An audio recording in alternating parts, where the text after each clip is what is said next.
Na terceira tentação, o diabo levou Jesus ao topo de uma montanha bem alta e mostrou os reinos do mundo e toda a sua glória. Te darei tudo isso se você se ajoelhar e me adorar, disse o diabo. Pela terceira vez, Jesus rejeitou a proposta de Satã. Adorarei o Senhor Deus e servirei apenas a Ele.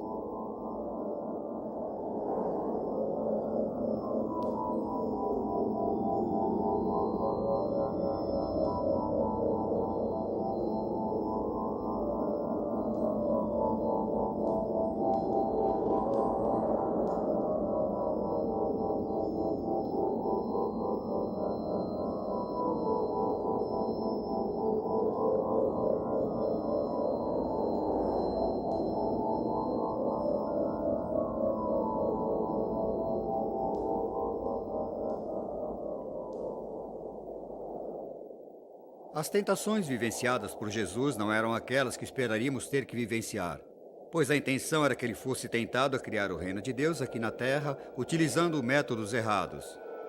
A primeira tentação, transformar pedras em pão, foi a tentação de obter sucesso por meios econômicos. Alimente o povo, lhes ofereça bem-estar material e você os conquistará. Essa é a mentira da filosofia marxista, que existe uma resposta na economia para as necessidades humanas. Jesus sabia que a humanidade teria que beber da água viva que somente ele forneceria, e só então ele estaria verdadeiramente satisfeito. A segunda tentação foi para que Jesus criasse seu reino impressionando a multidão. Apresente-lhes um show, mas esse método sempre estará fadado ao fracasso. Deus criou o homem com vontade própria, assim como emoções. Deus quer que nós o amemos e o sirvamos com a nossa mente, e não apenas porque vimos um show. A última tentação foi para que Jesus se comprometesse. Construa o reino de Deus usando a política ao invés de meios espirituais. Mas Jesus se recusou a reconhecer a grandeza do diabo, pois ele sabia que o pai de todos os mentirosos estava mentindo. Os reinos do mundo não lhe pertenciam e, portanto, o diabo não os poderia lhe oferecer. Jesus teria que ganhar o mundo, não com a ajuda da espada, mas sim com a cruz.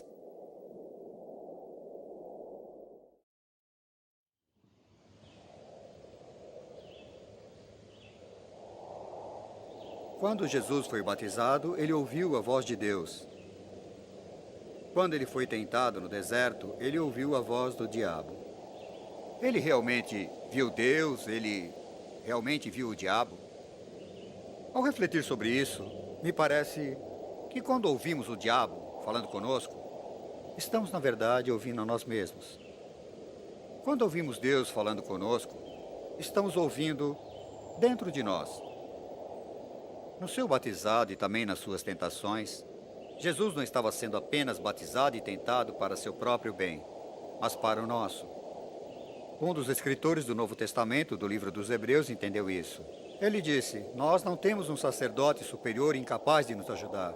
Temos um sacerdote superior que foi para o paraíso, e pelo fato dele ter sido tentado assim como nós somos, ele é capaz de nos ajudar nos nossos momentos de tentação.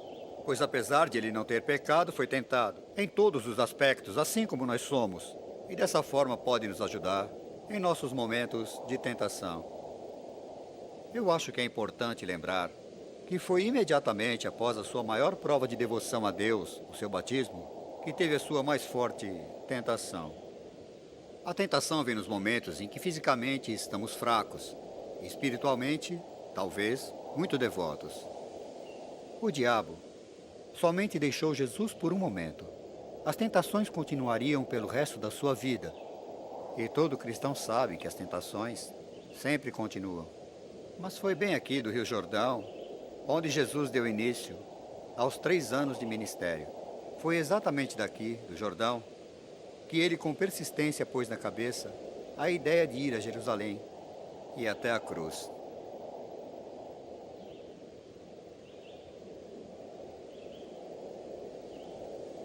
Distribuição Mundial Filmes.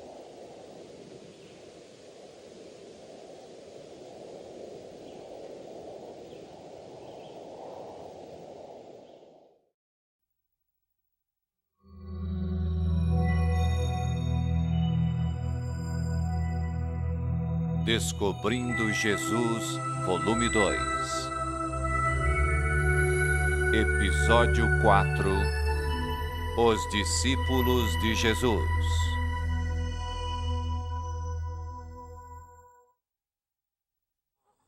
Versão brasileira, Estúdio Áudio Brasil.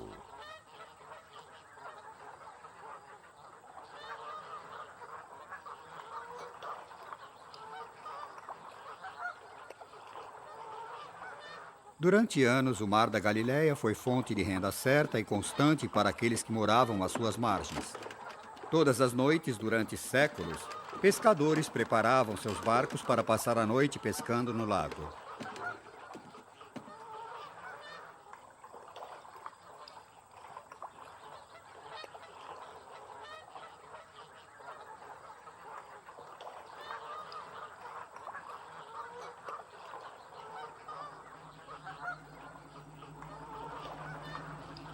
Este pier, no Kibbutz Ginossar, norte da Tibéria, é o lar de mais uma das mini-frotas de barco ao redor das margens do lago. Esta noite, eles estão em busca de peixes como sardinhas, que são atraídas para as redes pela luz de candeeiros no fundo dos 4 pequenos barcos. Esses barcos são puxados por um barco maior enquanto a rede é jogada.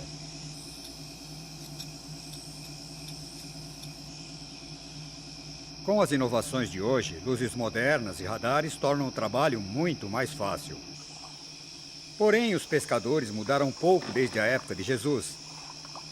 Eram do tipo durões, vivendo perto de seus jardins e perto da natureza. Eram pacientes, fortes e perseverantes.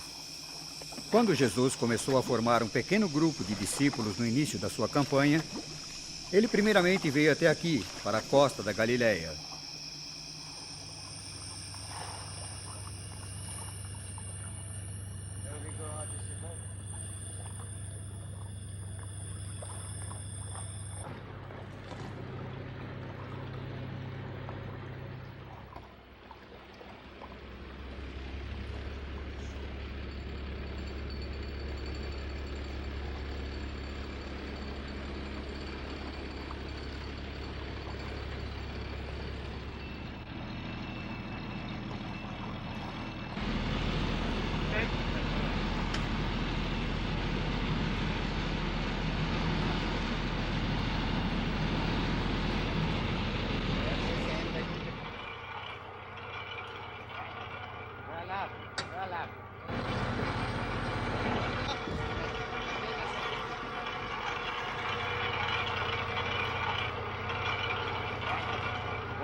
Após seu batismo no Rio Jordão, próximo ao Mar Morto, Jesus seguiu viagem para o norte. E de acordo com o Evangelho de João, ele foi do Jordão, em Judia, até a Galileia, no norte. Nessa frase simples existe uma história incrível de mudança. A viagem levou 3 dias. Ele percorreu aproximadamente 35 quilômetros por dia ao longo do Vale do Rio até o Planalto da Galileia e até chegar ao lago. Após uma rápida estadia em sua cidade natal de Nazaré, ele se mudou para a cidade à beira do lago.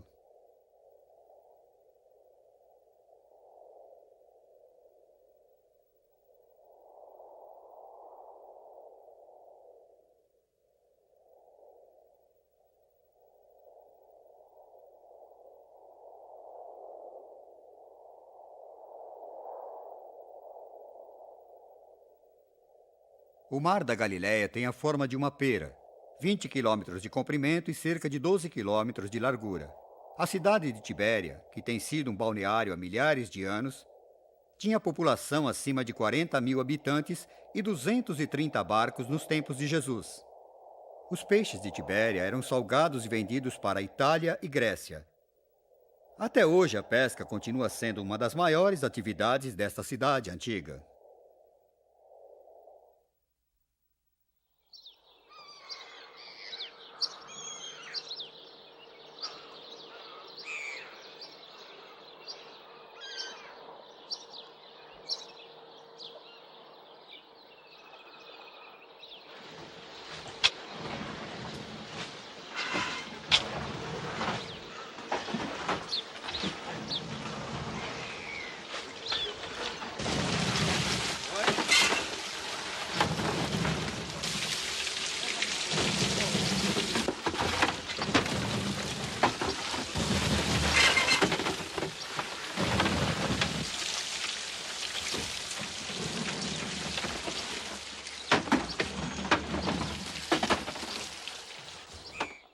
Após o seu batismo ao sul do Mar Morto, Jesus deixou a região do Rio Jordão e veio até aqui, ao Lago Galileu. E ali ele chamou seus primeiros discípulos, e um grupo de 12 deles foi a sua maior companhia pelos 3 anos seguintes.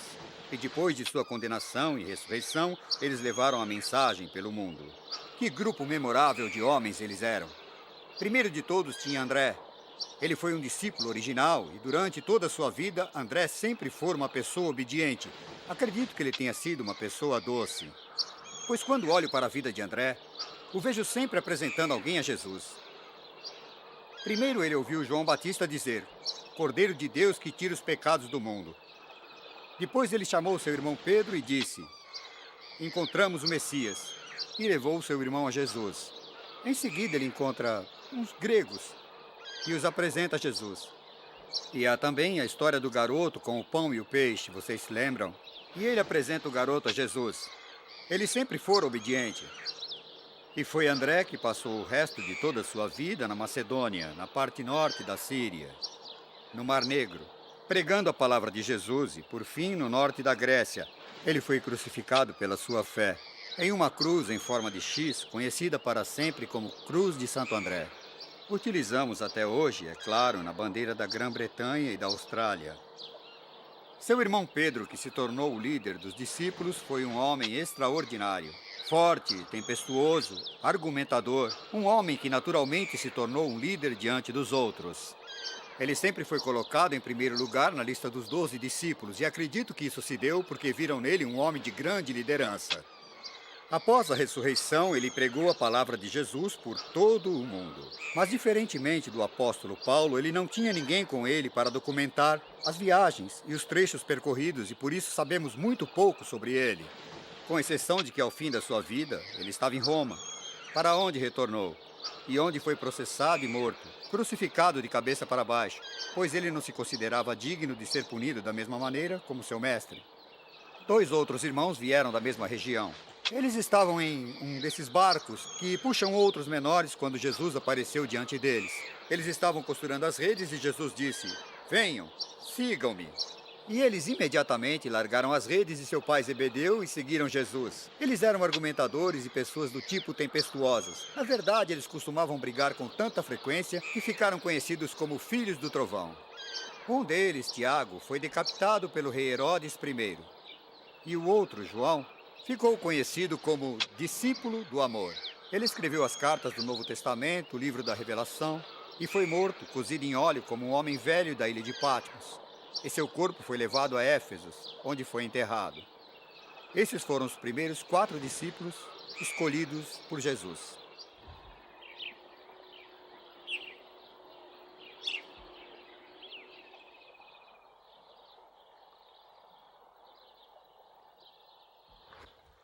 O 5º discípulo escolhido por Jesus foi Natanael Bartolomeu. Algumas inscrições se referem a ele com outro nome que não Natanael Bartolomeu. Era um homem de grande integridade, segundo João. Jesus o chamava de um verdadeiro israelita. Era também bastante corajoso e foi a Albânia, onde por fim foi açoitado até a morte por causa de sua fé. Depois o próximo foi Tiago, filho de Alfeu, um irmão de Mateus, pois Mateus também tinha um pai conhecido como Alfeu. Era também muito corajoso. Deu sua vida por sua fé. Foi à Pérsia, onde foi crucificado. Haviam 2 Judas, um que é sempre mencionado como aquele que não o Judas Iscariotes, para deixar claro que não foi aquele que traiu Jesus, e o outro Judas, o Iscariotes. O primeiro Judas, não o Iscariotes, o Judas Tadeu, como era frequentemente chamado, foi um homem que esteve sempre muito perto de Jesus, um discípulo muito amigável e muito dedicado. Por fim, pregou na Mesopotâmia e na cidade de Jericó foi morto com golpes de machado e pedras. O outro Judas, claro, era o Judas Iscariotes. Ele era o único apóstolo procedente da Judéia e sempre foi uma pessoa trágica e solitária. Os outros vieram da Galiléia, da região próxima do mar, mas ele veio do extremo sul. Sempre foi uma pessoa enigmática e um homem que em toda a sua vida deixou enorme dúvida para as pessoas que tentam entender por que ele traiu Jesus. Sempre apareceu, por último na lista de discípulos, com a eterna descrição de que fora ele quem traiu Jesus. Ele era o tesoureiro do pequeno grupo e sempre foi muito cuidadoso e econômico com o dinheiro. Por que ele traiu Jesus? Bem, voltaremos a esse assunto depois, em outro episódio. Mas tudo o que sabemos é que seu remorso por trair Jesus fora tão grande que na noite em que Jesus foi crucificado, ele saiu de casa.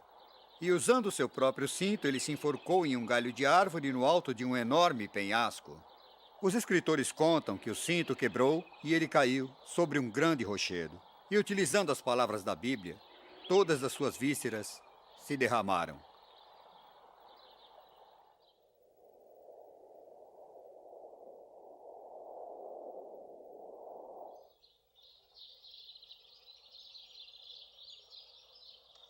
Mateus foi um daqueles discípulos que ninguém esperava que fosse se juntar ao grupo de discípulos. Ele era funcionário público, trabalhava para o governo romano e era responsável pela tributação bem aqui em Cafarnaum. Ele costumava cobrar impostos das pessoas, seja lá qual fosse o tipo de comércio. Havia imposto para os produtos que chegavam na comunidade, imposto anual para o sal produzido, para o peixe pescado. Normalmente pagava-se 5% nas vendas em geral e 12% nos artigos de luxo. A arrecadação de impostos significava ganho em cima de ganho. E quando olho a vida de Mateus, eu vejo que ele foi a pessoa mais incomum, mais improvável para ser um discípulo. Nenhum judeu gostava de um cobrador de impostos, e essas pessoas, é claro, em sua própria vida rejeitavam completamente o tipo de trabalho que pessoas como Mateus desempenhavam. Por exemplo, qualquer pessoa que tivesse que pagar impostos não receberia troco de um cobrador de impostos diante da postura que eles tinham. Nenhum dinheiro que viesse do cobrador de imposto poderia ser usado no ofertório da sinagoga. Ele era uma pessoa incomum e ainda assim Jesus foi até a sua tenda e simplesmente disse: "Siga-me." E Mateus se levantou e o seguiu. Ele deixou muito para trás, deixou seu trabalho, deixou seu comércio, sua renda. Sabemos que ele possuía uma casa e era um homem educado e com riqueza considerável. E deixou tudo isso para seguir Jesus. Usou a sua educação para escrever e mais tarde escreveu um dos mais profundos textos da literatura, chamado simplesmente o Evangelho segundo São Mateus. É sempre posto no início do Novo Testamento, entre o Novo e o Velho Testamento, pois ele mostra como Jesus foi a realização de todos os desejos dos testamentos. Pregou na Etiópia e foi em Pátia, onde foi morto, por causa de sua fé.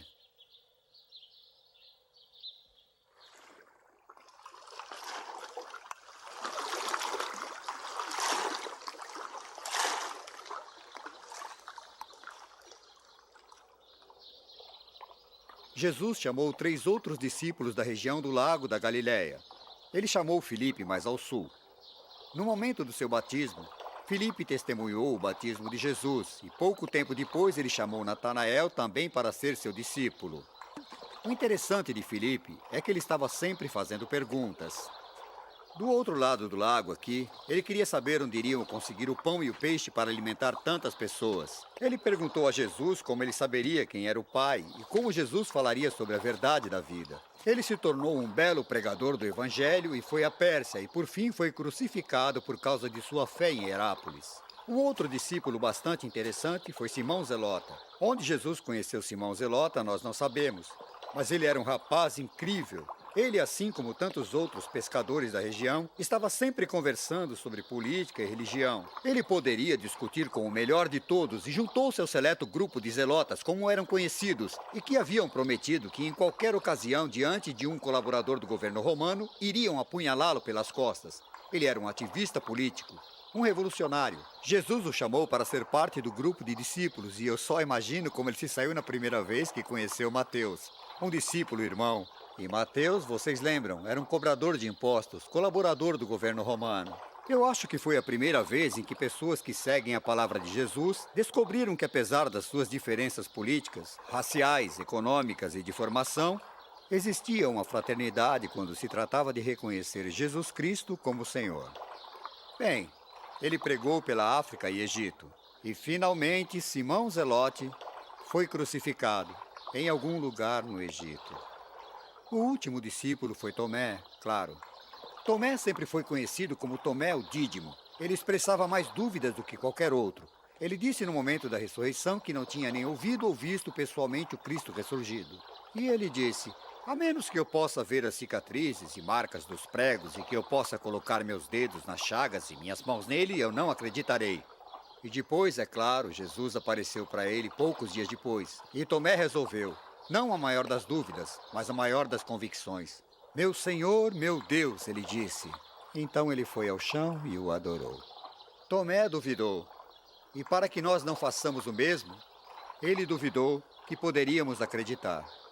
Pelo resto de sua vida, ele viajou até a Índia, onde pregou o Evangelho e morreu em Milapura, um subúrbio de Madrás, onde está enterrado hoje. É a grande igreja indiana. A igreja de São Tomé foi nomeada em sua homenagem. Depois do suicídio de Judas, mais um discípulo foi escolhido. Ele foi testemunha da ressurreição e conheceu Jesus pessoalmente. Ele se chamava Matias e foi pregar na Mesopotâmia, onde morreu com fé. Bem, esses foram os homens que se tornaram os primeiros discípulos e seguidores de Jesus.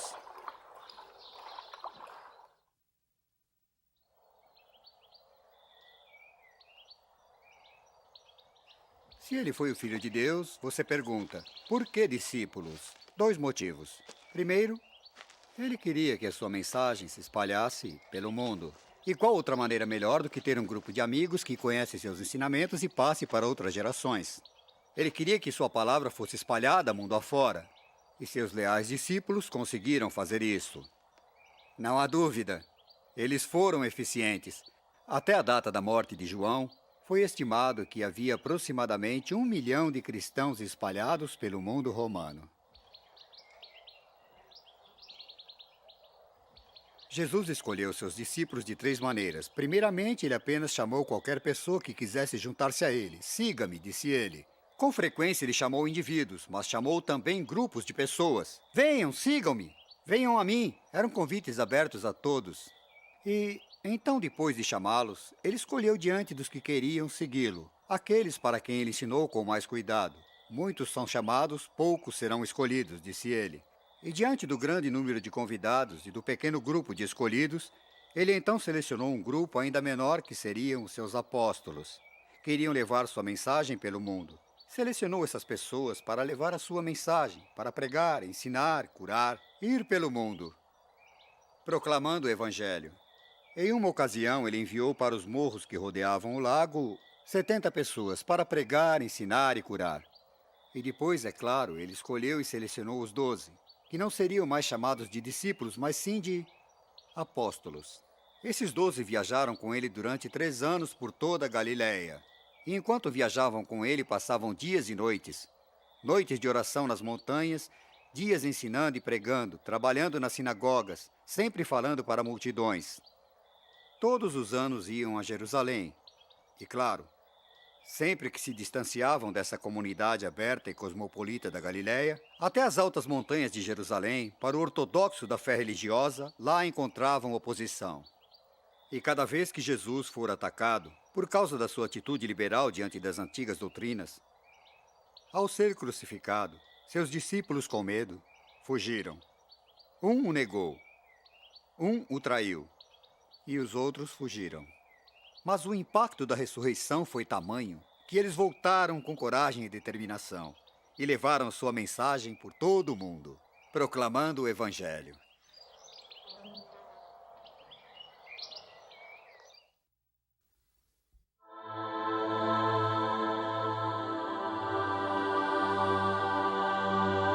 Descobrindo Jesus.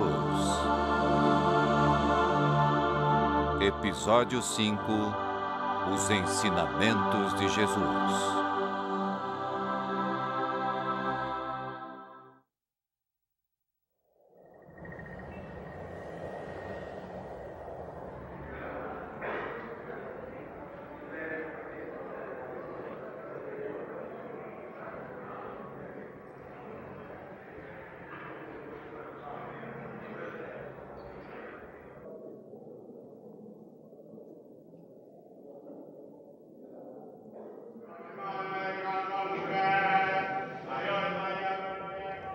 Estamos aqui na parte mais sagrada do mundo ocidental do templo, planejado e construído pelo rei Herodes. Para o povo judeu de todo o mundo, este aqui é o centro da devoção e da afeição pela leitura dos escritos de pergaminho.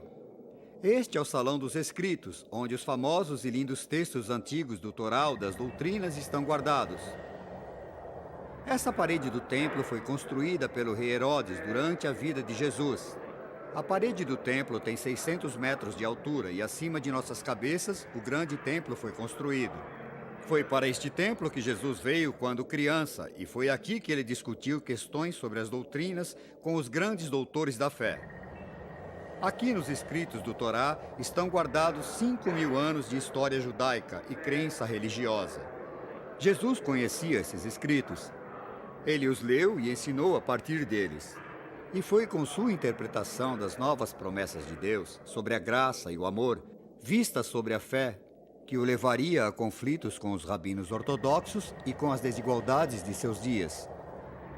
Aquela nova interpretação o levaria por fim ao desenvolvimento do cristianismo proveniente do judaísmo. Logo, a incrível base do ensinamento cristão se iniciou bem aqui, nos escritos do mundo ocidental do templo do rei Herodes.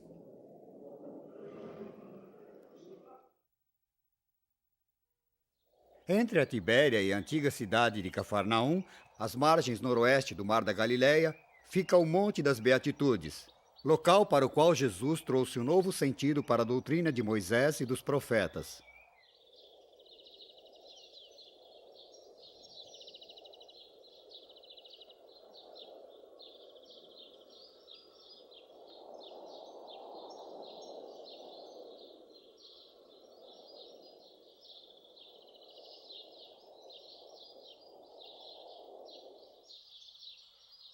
Foi nesse verde monte de grama, aqui no lugar chamado de Monte das Beatitudes, que Jesus deu ao mundo alguns dos seus ensinamentos mais revolucionários, que jamais foram conhecidos pelo homem. Hoje, um belo asilo e uma linda igreja.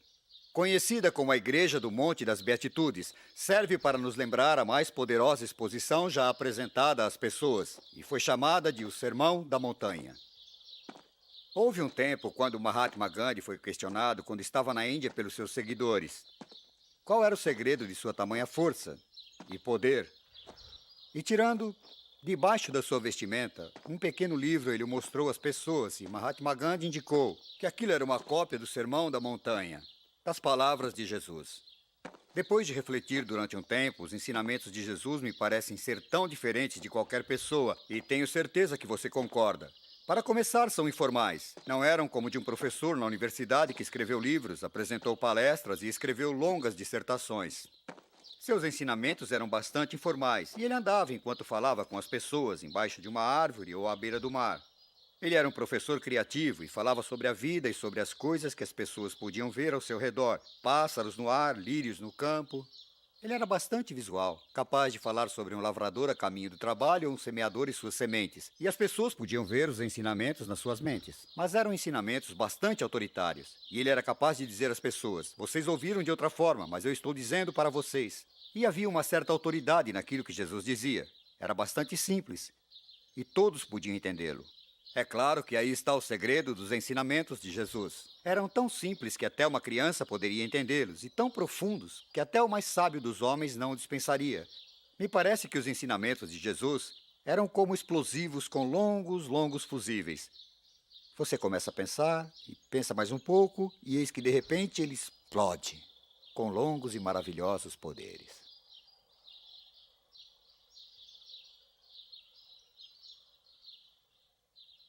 Um dos aspectos dos ensinamentos de Jesus, que é bastante diferente do que temos hoje, é que eram bastante dirigidos. Não eram ensinamentos do tipo despojado, silencioso, reflexivo de tantos psicólogos e psiquiatras que nos coloca sentados em grupos para compartilhar nossa ignorância. Jesus costumava dizer às pessoas o que elas deveriam fazer. Observe as palavras. Vão, preguem, façam, rezem, perdoem. São todos verbos de ação nos dando instruções para viver.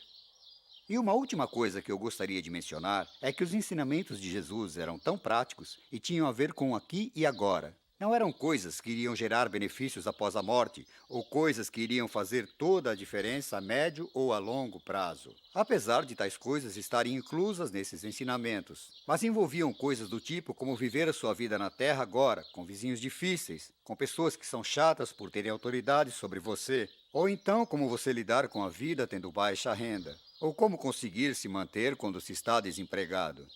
O milagre dos ensinamentos de Jesus é que em todas as gerações, todos os acharam muito práticos.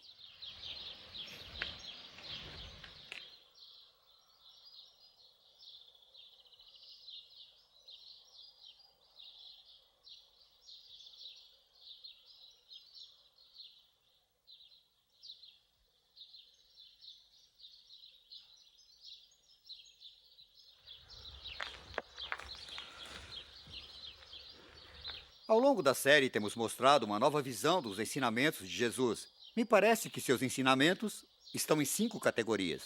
Primeiramente, os ensinamentos sobre Deus. E assim, Jesus apresentou uma abordagem inteiramente nova. Em seguida, ele nos ensinou sobre nós mesmos e como nos relacionamos com outras pessoas, e como nós seguimos com as nossas próprias vidas. Depois, ele nos falou sobre o reino de Deus e o seu significado real. Em quarto lugar, nos falou sobre uma nova vida e como poderíamos tê-la com novas experiências. E, finalmente, nos contou sobre os pecados e a salvação. Vamos pensar no primeiro aspecto. O que ele poderia ter ensinado sobre Deus? Bem, é claro que pelo tempo as pessoas ficam sabendo da existência de Deus e falam de coisas diversas sobre ele, que o deixaram conhecido como juiz, criador, provedor, e aquele que viria nos ameaçar caso fôssemos maus, etc. Mas Jesus apresentou 3 novos aspectos à ideia da figura de Deus. Primeiramente, ele levou até as pessoas comuns o conceito de que Deus foi o Pai, um Pai amável. Era costume dizer no mundo antigo que existiam 99 nomes diferentes para Deus, mas Jesus nos trouxe o 100º novo nome. Ele chamou o Deus de Pai, e não apenas Pai. A exata palavra que ele usou do aramaico para o grego foi Abba, que representava a figura mais próxima e amigável da família. E por diversas vezes, Jesus nos contou sobre nosso Pai. E os cristãos desde então podem dizer: Pai nosso, que estais no céu.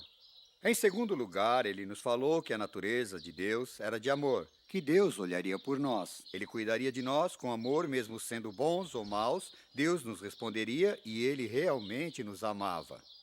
O terceiro aspecto falava que Deus é bom.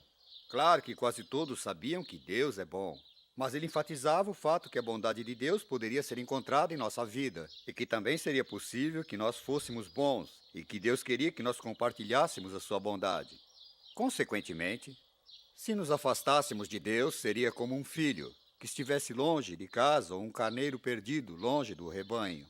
Aqui na Palestina, os carneiros desenvolvem uma relação muito próxima e pessoal com o pastor, diferente dos enormes rebanhos da Austrália. Então Deus disse que se nos afastássemos dele, seria como um carneiro que Deus havia perdido. Então Jesus nos ensinou sobre Deus, um pai amoroso, que cuidava de nós, mesmo quando longe dele.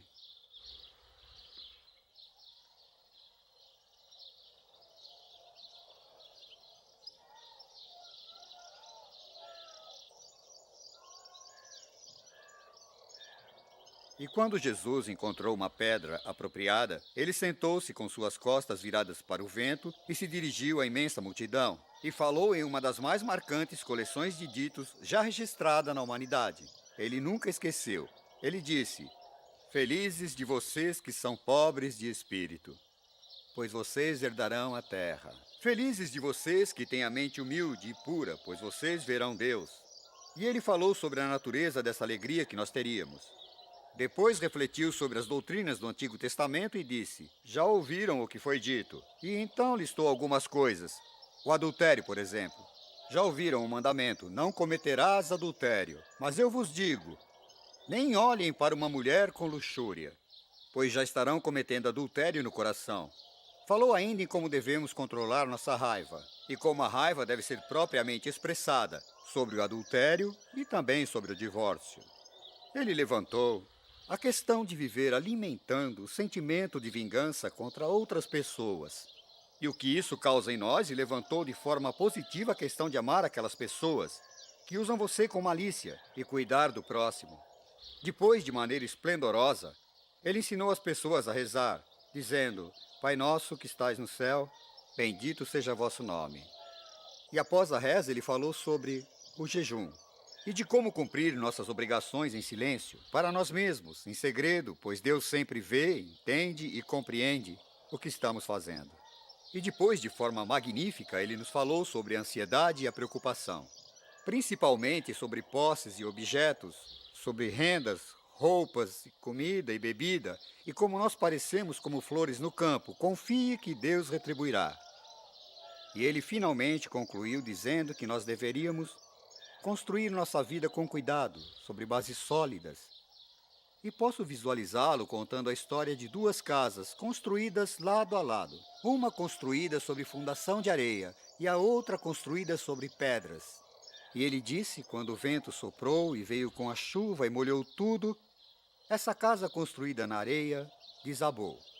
Mas aquela sobre as pedras continuou de pé. Então, disse ele, as pessoas que seguem os meus ensinamentos são as que não apenas os conhecem, mas o concretizam. O terceiro tópico que Jesus ensinou foi sobre o reino de Deus. Em boa parte de seu ensinamento sobre tal tópico, ele usou muitas parábolas e fábulas para passar as grandes verdades espirituais.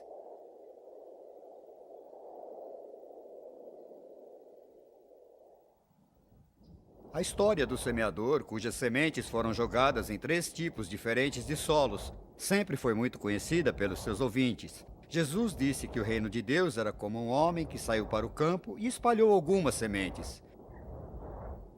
Algumas das sementes caíram sobre pedras, e já que não havia nenhuma camada de terra, elas logo secaram e morreram. Outras caíram no solo de espinhos, e apesar de terem germinado e começado a crescer, foram logo sufocadas pelos espinhos que cresciam ao seu redor e morreram.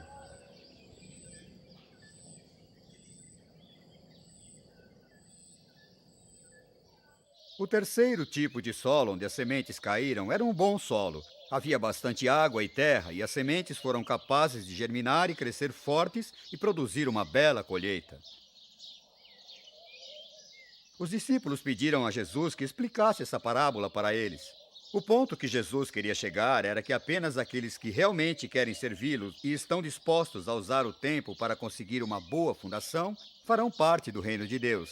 Esse ensinamento sobre o reino de Deus era central a todos os ensinamentos de Jesus.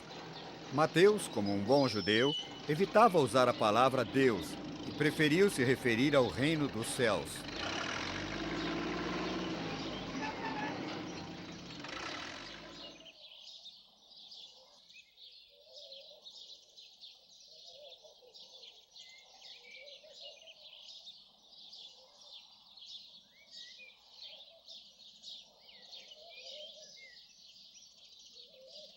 Jesus falou sobre o reino de Deus de diversas formas. Havia o reino como aquele referido no judaísmo com a esperada vinda do Messias. O problema era que as pessoas procuravam o reino em termos políticos, um reino de liberdade longe dos líderes romanos. Mas Jesus disse que o Messias nascia através da dor e o reino seria aquele que serviria para abrir os corações dos fiéis e não para ser conquistado por poderes políticos. Jesus ensinou então que haveria um futuro reino e que apesar de todos os fiéis fazerem parte do reino aqui e agora, haveria um tempo em que aqueles que não reconhecessem Deus poderiam ver o reino e toda a sua glória e seria julgado por ele. Parte dos ensinamentos de Jesus falava sobre a destruição de Jerusalém pelos romanos, enquanto que outros aspectos se referiam ao fim dos tempos, quando o mundo seria destruído. O reino de Deus, então, é aquele que fica no coração das pessoas, tanto agora quanto no futuro e na eternidade.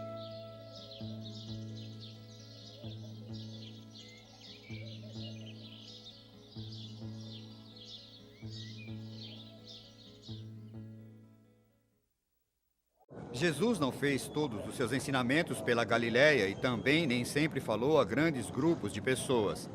Algumas vezes ensinou em lugares pequenos e distantes, para apenas 1 ou 2 pessoas. Algumas pessoas não queriam que os outros soubessem de seu interesse em ouvir os novos ensinamentos do homem de Nazaré, e por isso esperavam até ficar escuro. E se encontravam em ruas escuras e desertas, bem no coração da velha cidade de Jerusalém.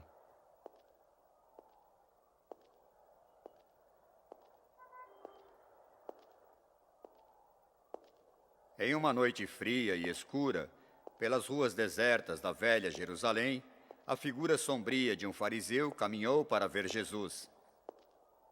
Seu nome era Nicodemos. E ele não concordava com os outros fariseus e as suas atitudes. Ele fez uma grande diferença na maneira como chegou até os ensinamentos de Jesus. Ele queria saber sobre essa nova vida da qual Jesus falava a respeito. Jesus disse, você deve nascer de novo. E Nicodemos respondeu, mas como um homem pode nascer novamente, entrando no ventre da mãe pela segunda vez? E Jesus disse, você precisa nascer com o Espírito de Deus. Em todo o mundo deve haver milhares ou milhões de cristãos que querem falar sobre nascer de novo. e descobrindo novas vidas de uma forma tão dramática que apenas por ter ouvido Jesus falar era como se tivesse nascido de novo. Essa nova vida era o quarto aspecto dos ensinamentos de Jesus.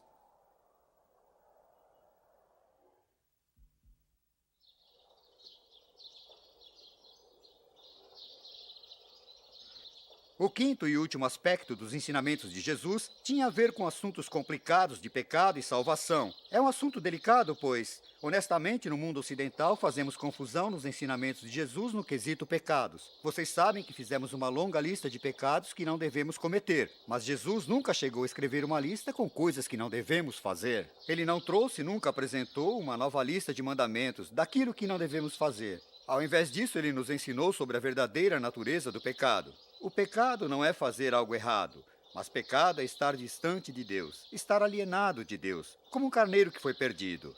Então, em seus ensinamentos, ele frequentemente citava situações do carneiro que se perdeu e ficou separado do resto do seu rebanho.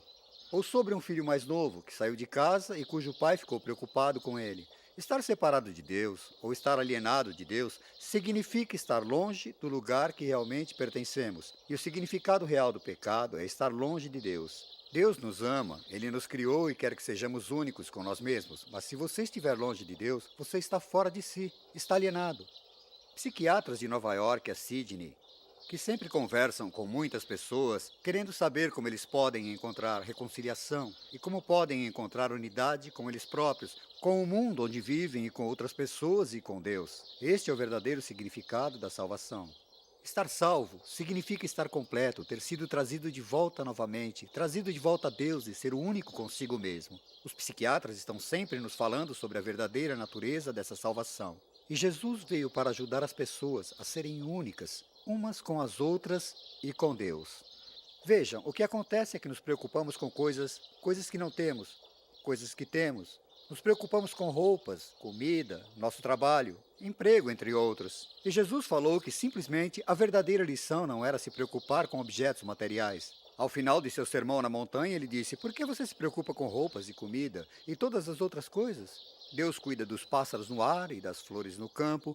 Confie em Deus, Ele cuidará de você. E ele continuou: ao invés disso, a coisa mais importante é estar bem com Deus, estar reconciliado com Deus. Por isso ele disse que primeiro devemos procurar o reino de Deus e todas as outras coisas serão nossas também. A ideia essencial é que podemos ser únicos com nossa alma, com nosso meio ambiente e com outras pessoas e com Deus. Eis as boas novas, eis o evangelho que Jesus nos trouxe.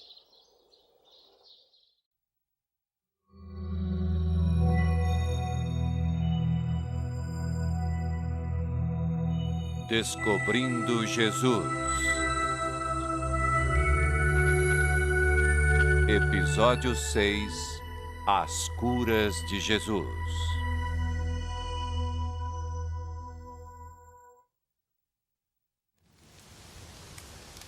O mundo está obcecado com a saúde e com a cura. Em qualquer sociedade, o curador é sempre uma pessoa importante. Mas acredito que não deva haver nenhuma outra sociedade mais consciente sobre saúde e cura do que a nossa geração. Na nossa geração, exigimos que até o governo nos pague para nos manter saudáveis. Nos tempos de Jesus, não havia plano de saúde ou benefícios do governo para os doentes. Ao invés disso, eles procurariam o curador, e Jesus, muito rapidamente, ficou conhecido como um grande médico. E multidões vieram de outros vilarejos para que Jesus os tocasse e colocasse suas mãos sobre eles e os tornassem plenos. E lemos que talvez ele tenha tornado todos plenos. Na sinagoga da sua terra natal, Nazaré, Jesus ensinava o sermão encontrando um pedaço na Escritura que dizia que o Espírito do Senhor está sobre mim, pois ele me escolheu para trazer boas novas para os pobres, recuperação e dar visão aos cegos. E ali naquela passagem, ele se definiu em sua campanha como um curador. E as pessoas foram até ele. Na Bíblia, seus dois papéis, tanto como pregador quanto médico, estavam intimamente ligados. Rezava-se por saúde e Deus o curava. Uma era a função de pregador e a outra a de resultados médicos. Lemos sobre 30 pessoas curadas por Jesus, mas enormes multidões o procuraram também. Neste episódio de Descobrindo Jesus, iremos examinar 4 curas que foram típicas curas de Jesus.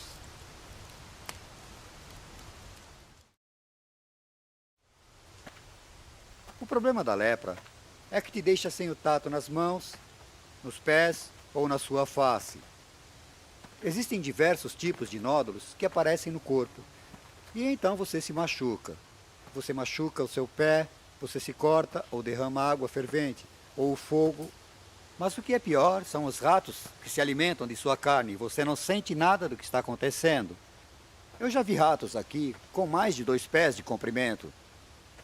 Bem, enquanto Jesus caminhava por essa estrada, entre a Galiléia e a Ciméria, 10 leprosos apareceram e disseram: Mestre, tenha piedade de nós. E Jesus os curou e disse: Vão mostrar-se para o padre, que era coisa normal a se fazer caso quisesse provar que se estava curado. E 9 foram embora. E um deles, de repente, se virou e voltou correndo. E caiu aos pés de Jesus e agradeceu pela cura. E Jesus disse: Onde estão os outros 9? E se virando para seus discípulos, disse: Por que será que esse homem, esse samaritano, veio dar graças a Deus, quando os outros 9 não vieram agradecer? E ao dizer isso, ele mostrou como nós devemos ser agradecidos a Deus pela cura e pela saúde que gozamos. A igreja cristã, desde então, tem usado a mensagem de Jesus a sério e tenta curar principalmente os leprosos. Em todo o mundo, os leprosos foram ajudados em campanhas de cuidados e cura.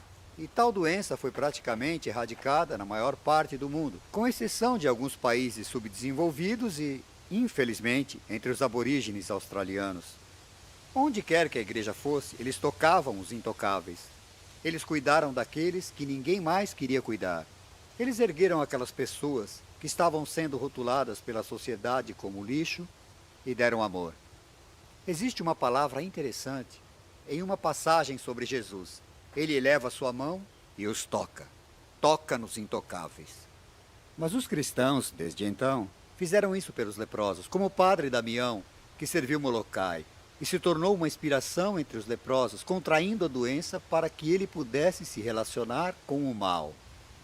Nas curas de Jesus, veremos alguém que tocou os intocáveis, que cuidou daqueles que ninguém cuidava mais, e que tratou até mesmo os rejeitados da sociedade como pessoas dignas.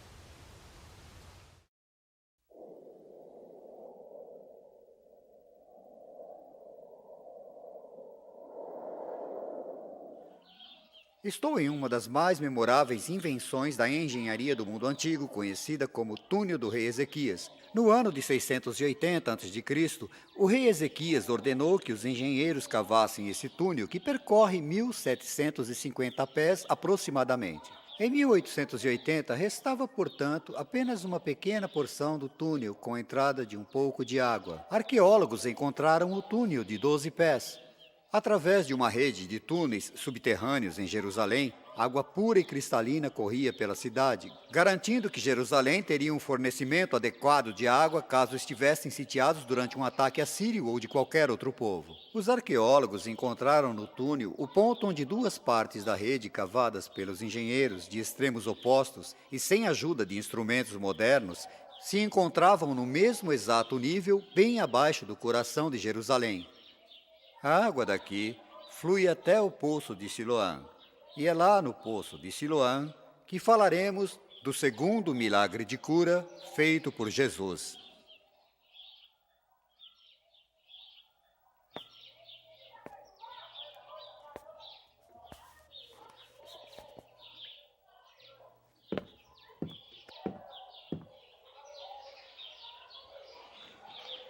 A cegueira foi um dos fatores de exclusão do mundo antigo, e ainda é em alguns países em desenvolvimento. Um cego é rejeitado e alienado pela sociedade, e dessa vez não pelo que a sociedade faz para ele, mas pelo fato deles mesmos serem incapazes de trabalhar para seu sustento e de obterem um lugar na sociedade, e havia muitos cegos no tempo de Jesus. Enquanto caminhavam, Jesus avistou um homem cego, e seu coração se encheu de compaixão. Um discípulo disse: Mestre, o que causou a cegueira desse homem? Foi um pecado dos seus pais ou algo que ele fez? E Jesus se recusou a falar com aquele homem como se ele fosse um mero caso. Ao invés, ele olhou para o homem com compaixão e depois cuspiu no chão. e misturou com um pouco de terra. Os judeus acreditavam que a saliva continha poderes de cura, e com isso ele pôs nos olhos do homem e disse: "Agora vá lavar no poço de Siloã."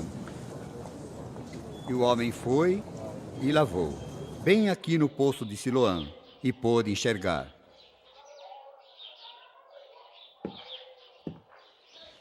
Mas esse não foi o final da história, pois quando o homem foi ao templo agradecer a Deus, os fariseus o pegaram e perguntaram: "Quem fez isso? Quem fez você enxergar?" E ele disse: "Eu não sei quem ele era, mas acho que era um profeta." E isso deixou as coisas ainda piores. E por fim eles jogaram o rapaz e seus pais para fora do templo. Estavam aborrecidos pelo fato de Jesus tê-lo curado no dia sabático. Eles eram tão cheios de regras e de leis que nem mesmo se importavam que um homem tenha sido curado da sua cegueira. Isso lembra que a coisa mais importante para as pessoas são as necessidades delas.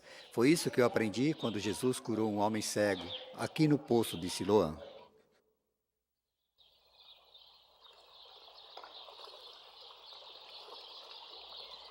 A próxima cura que vamos comentar aconteceu na margem leste do Mar da Galileia. Jesus e seus discípulos passaram a noite toda no mar, e tinha sido uma noite de tempestade, e estavam contentes em ver o amanhecer chegar com paz. Navegaram o barco até a margem, ansiavam por um descanso e a chance de preparar um peixe para o café da manhã. Ao se aproximarem da praia, os discípulos perceberam que o tão esperado café teria que esperar um pouco. Esta parte da costa, em especial, era cheia de grutas usadas para enterros.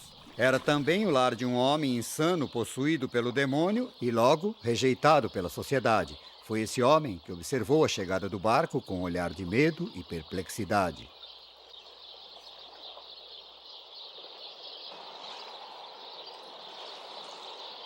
Quando os discípulos estavam prontos para começar a preparar o café da manhã, o homem que muitas vezes fora amarrado com correntes e cordas e estivera desnudo por muito tempo, gritou: "Jesus, Filho de Deus Todo-Poderoso, o que você fez comigo? Não me condene!" Jesus olhou para o homem com compaixão.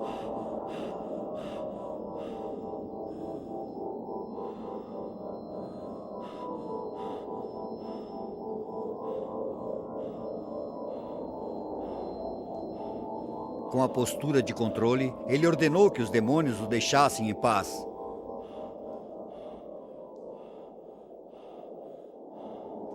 Ao dar a ordem, os demônios o lançaram para longe e o deixaram deitado no chão, exausto.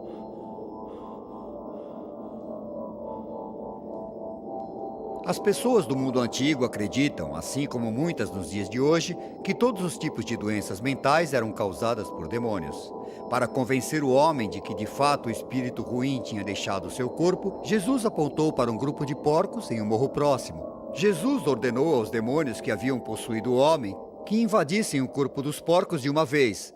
Os porcos se assustaram e se aproximaram até a beirada do penhasco e se jogaram na água. O dono notou que seus porcos estavam desaparecendo e imploraram a Jesus que partisse daquela região. O homem estava tão agradecido que ele queria se tornar um discípulo e viajar no barco com os outros, mas Jesus disse-lhe para voltar para casa e contar a todos o que Deus tinha feito por ele. Na cura desse homem, Jesus mostrou compaixão, uma descoberta sagaz na psicologia de seu paciente e a relutância de se beneficiar de alguma forma pela cura realizada. Nos dias de hoje, um tratamento de choque, o controle químico da mente e longas análises psíquicas. Ainda podemos aprender muito com as técnicas e teorias e, sobretudo, a compaixão de Jesus para com os doentes mentais.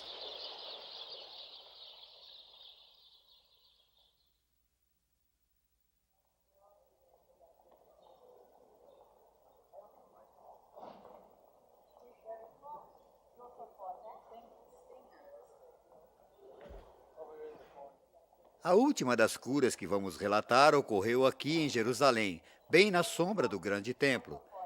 As escrituras contam que este lugar foi muito bonito. 5 grandes pátios e em torno deles ficavam os doentes, os paralíticos, os cegos, os leprosos e todas as pessoas com problemas querendo ser curadas. Havia um riacho subterrâneo que corria até aqui e desaguava em 5 poços. Parece que sempre que a água borbulhasse, o primeiro que entrasse na fonte seria curado, independente da doença que tivesse.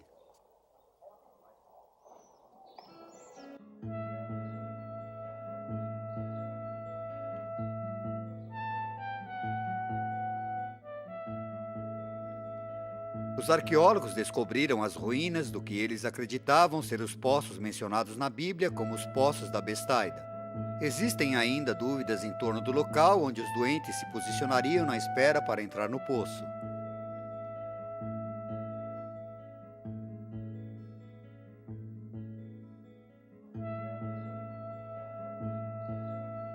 As ruínas dessa igreja do século XV indicam que parte dos cômodos foram usados para armazenar água, usada no templo para os rituais. Se esse for o caso, então essa parte mais profunda não deve ter sido onde Jesus curou os homens. Alguns acreditam que o local onde Jesus atendia os doentes deve então ter sido a parte adjacente do que foi escavada apenas parcialmente. E Jesus disse: "Você quer realmente ficar bom?" E o homem dizia: "Se quero. Estive aqui todo esse tempo, mas o problema é que toda vez que eu vou entrar na fonte, a água borbulha. Uma outra pessoa entra antes de mim."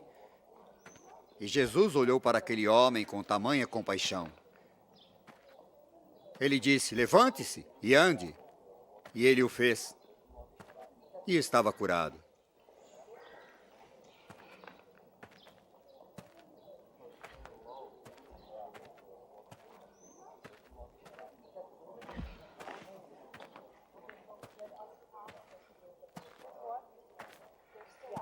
Vocês talvez devam questionar por que em um lugar de cura Jesus perguntou ao homem se ele queria ser curado. Mas vejam vocês, ele estava colocando a honra de volta ao homem, pois para ser curado implicaria em uma enorme mudança de estilo de vida.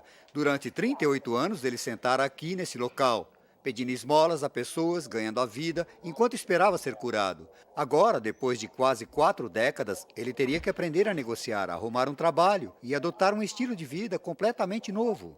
E muitas pessoas não podem lidar com isso. Até mesmo pedintes de hoje em dia não sabem lidar com uma mudança repentina de vida. Então Jesus colocou a responsabilidade de volta nele. "Você quer ser curado?" disse ele. E o homem, obviamente, disse que sim. E quando Jesus disse que ele poderia levantar e andar, o homem o fez.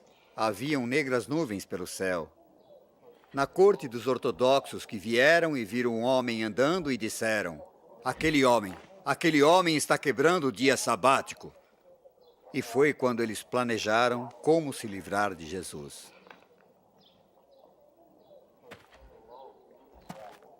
Jesus respondeu às críticas e queixas com alguns dos argumentos mais memoráveis já ouvidos. Ele argumentou que era filho de Deus e que entendia a vontade de Deus e que estava curando as pessoas, pois acreditava que saúde e plenitude faziam parte da vontade do Pai. Bom, analisamos 4 das curas de Jesus. E vocês provavelmente devem ter algumas perguntas. Me parece que existem 3 perguntas básicas. A primeira de todas é: quando Jesus curou? Foi durante o tempo em que as pessoas achavam que o pecado e a doença caminhavam lado a lado? Foi no tempo em que, se quisesse ser curado e se tornar pleno, você teria que pedir perdão pelo seu pecado? Depois, vale a pena questionar porque Jesus curava.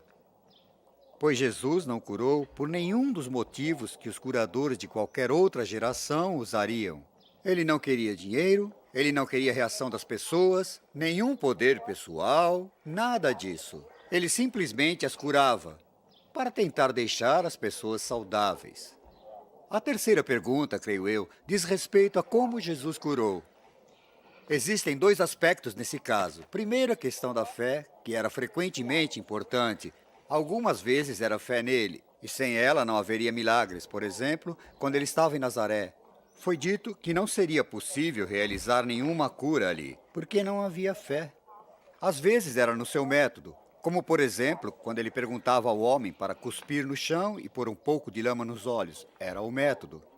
E nós, no mundo moderno, temos fé em tratamentos, em médicos, nas máquinas e equipamentos de última geração. Algumas vezes era fé em outras pessoas que o rodeavam, então a pessoa morava em um ambiente de fé. O segundo aspecto era que o perdão era frequentemente muito importante. A pessoa que tinha o ônus da culpa teria que se desviar dele e, ao invés, obter o sentimento de liberdade e perdão. Bem, os cristãos hoje em dia podem usar alguns aspectos que Jesus nos mostrou em suas curas. Por exemplo, é possível para você, assim como para qualquer outra pessoa, ter as mesmas atitudes de Jesus. Primeiramente, ele sempre considerava a dignidade da pessoa, seja a mulher que estava doente ou o pobre homem cego. Ele sempre olhava para a pessoa e considerava-a como uma pessoa digna. O segundo ponto é que Jesus tinha um senso de compaixão para com os que estavam sofrendo, como o jovem rapaz que era epilético. A terceira questão é que ele era capaz de liberar o poder da fé. E qualquer um de nós é capaz de fazer isso. Lembram quando ele disse: Filha, a sua fé te fez melhor. Vá em paz. Em todos esses momentos, Jesus cooperou com Deus, ajudando as pessoas a serem plenas. E mesmo em um país como o nosso, com a sociedade contemporânea, mesmo com benefícios médicos, precisamos estar bem emocionalmente, fisicamente, psicologicamente. E isso é parte da campanha de Jesus, te fazer pleno.